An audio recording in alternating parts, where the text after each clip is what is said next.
Hello everyone, and welcome to the Gifted Gabber Choosing Courses Rundown. I'm Ninad, and today I'm going to give you more clarity and direction to how you can maximize choosing your courses for high school. So I first wanted to begin with sort of how we can maximize general requirements. And really, the biggest key thing to know here for colleges is that they want a difficulty progression. Now, what does that really mean?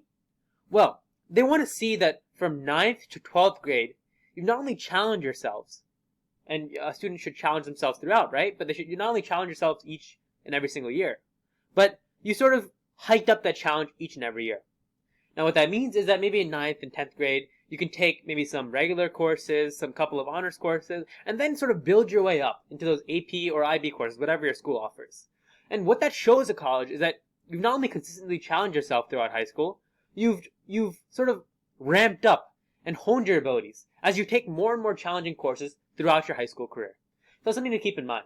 For your general requirements, if you're interested in biology, for example, or sciences in general, you can take an honors chemistry or honors biology, honors physics course, or maybe even a regular physics, chemistry, bio course in freshman and sophomore year.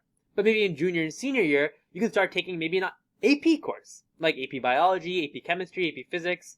And again, that shows a college that you've sort of increased, your ability in those courses, and that's something that they really like to see.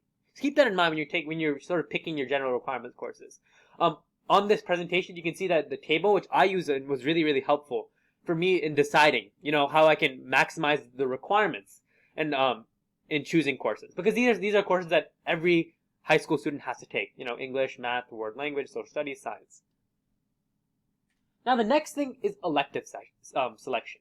And really the key thing to know here is you want to sort of pick your electives, and electives are basically classes that are not necessarily required, but can be part of your course load. But you can really pick those electives based on your central field of study. And really this table, what this sort of chart, not table, shows is an example of that. I know a lot of students are really interested in computer science.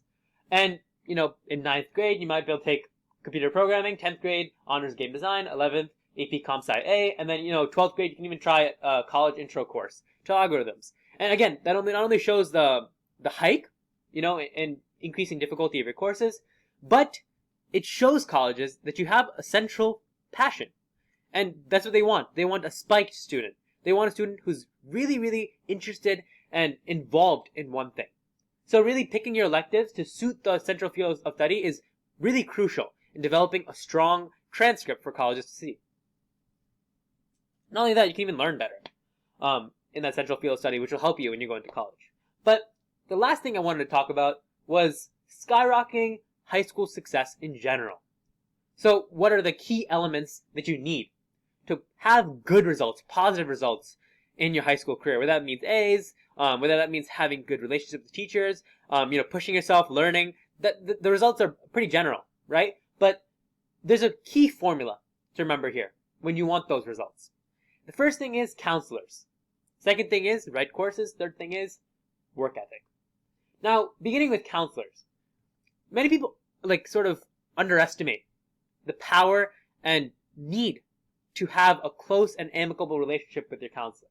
They're not only the one who writes the recommendation, who guides you in if you have problems to deal with, challenges, that sort of thing, but they also are governing sort of the key course selection. So when you go and you want to sort of create your course schedule for 10th grade and you're a 9th grader, then you go up in your 9th grade career and you ask the counselor, hey, what courses should I take in 10th grade? So when you have an amicable and close relationship with your counselor, you can, you can override courses so you can take them earlier on. You can ask the counselor for their opinion because, they've been in the school district. They understand what the courses are like. And that counselor relationship is really crucial in selecting courses. And that's something that, almost every high schooler who's graduated or who's about to graduate has told me. Counselors, counselors, counselors. Make sure you go to their office, talk to them, get close with them, tell them about, what you're going through, tell them about how, you can help them, how they can help you, right? Value is key here. Next thing is right courses. Now, throughout your 4 years of high school, you need to maintain a strong showing of rigor and consistency in courses, right? And not only that, you also want to show that you have a central field of study, as I talked about previously. So having taken the right courses at the right times is crucial to having positive results in high school. So keep that in mind. Course selection is incredibly important to your success and vitality in high school. Now, the last thing is work ethic. And this is something that I think a lot of students skimp on. They think they can take easy courses throughout high school and, come off without working incredibly hard. But truthfully, if you want to show colleges, if you even want to show yourself how good of a student you are, how good of a passionate learner you are, take, intertwine difficult courses and show yourself in a hardworking mindset. What that means is you go to class, you do your homework, you study for tests, you study for quizzes, you ask the teacher for help, you help other students. That work ethic is an incredibly key component to positive results in high school. Now, with that being said, if you have any questions, please email us at info@giftedgabber.com. We'll be more than happy to answer them. And if you want the slide deck, especially I think the first slide, if going back here, second slide, sorry. The second slide of the table I think is really important in choosing your general requirement courses. Just because you can sort of manage and identify what courses you can take each year. So if you want the slide deck that has that table, please email us again, and we'll be more than happy to give it to you. But thank you so much for your time.